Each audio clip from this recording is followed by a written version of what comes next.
Assalamu alaikum. Walaikum assalam. I am Abdul Salam from Birmingham, UK. Is celebrating birthday parties permissible in Islam? A similar question is asked by Aisha from Chicago, USA. Assalamu alaikum. Walaikum assalam. If celebrating birthday is not permissible in Islam because of the un-Islamic activities done, then can we call our friends on the birthday and have an Islamic lecture and Islamic activities? A question on a similar topic. My name is Abdul Moiz. I am from Indian illegally occupied Kashmir. My question to you is whether wishing birthday to someone is permissible in Islam or not. So all these three questions are related to birthdays. The first question is it permissible to celebrate birthdays? The second is that can we, if the activities are not Islamic, can we have a birthday party with Islamic activities? And the third is can we wish happy birthday to others? As far as birthday is concerned, our beloved Prophet ﷺ said that there are only two festivals in Islam, two annual festivals. They are the Eidains, the Eid al-Fitr and Eid al-Adha. The first is after the Ramzan ends, that Eid al-Fitr, and the second is Eid al-Adha, that we have the Eid of sacrifice.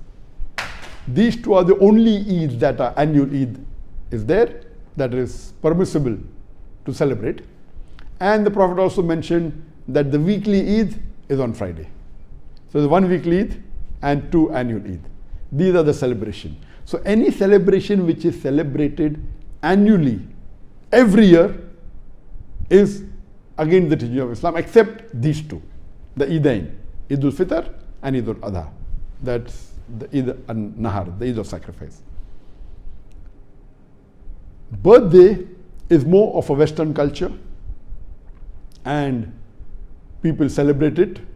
It is not an Islamic culture and it is against the teachings of Islam. So therefore it is not permissible.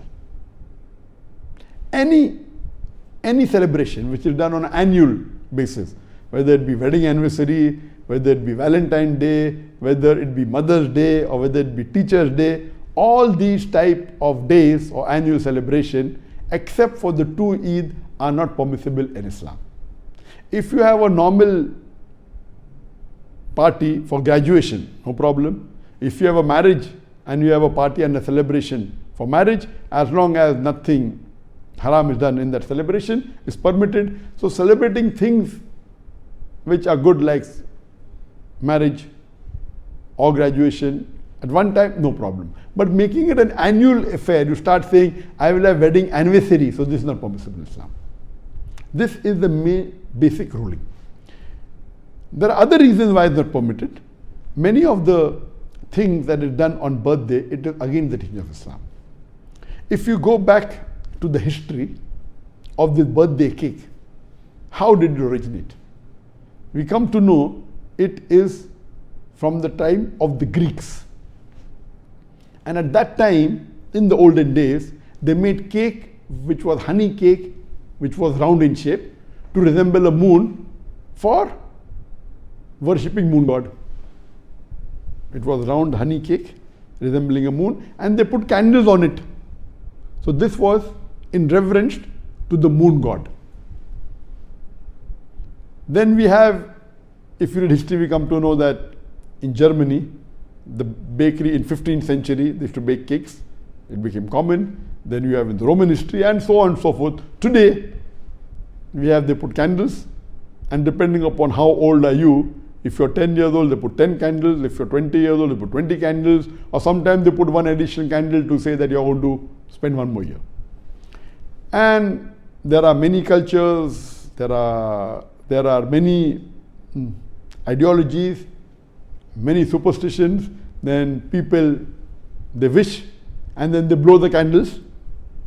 Though people talk of being hygienic, normally when you blow the candle and you blow on the cake according to research, when you blow on the cake has 14 times more germs on it before it was blown.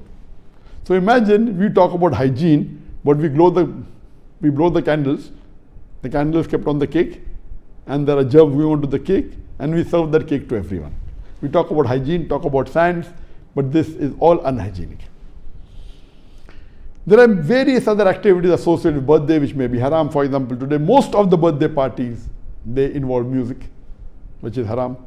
They may involve dancing, which is haram. There may be obscenity, which is haram. So many activities involved are again the teachings of Quran and Sunnah.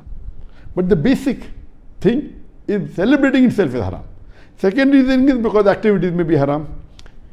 The question posed is that what if we do not have any haram activities and we have a birthday party and give an Islamic lecture? Is it permissible? Giving Islamic lecture is good. You can do it any time of the year, on any day of the year, but specifically selecting that I was born on this day, 19th of September, and I will have an Islamic lecture because I was born on this day, this again is not permissible. Having Islamic lecture any day is permissible, but having every year only on that one particular day, it is not permissible.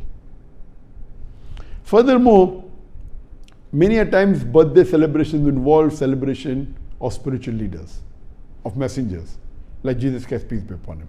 This leads to shirk. It may involve celebration of celebrities, of famous personalities. This leads to hero worship. All this is against the teaching of Islam.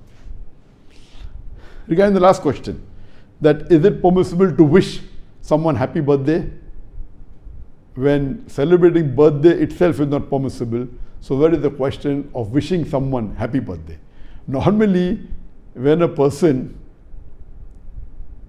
is born on a particular day, the lifespan of every human being has already been determined by Allah subhanahu wa ta'ala.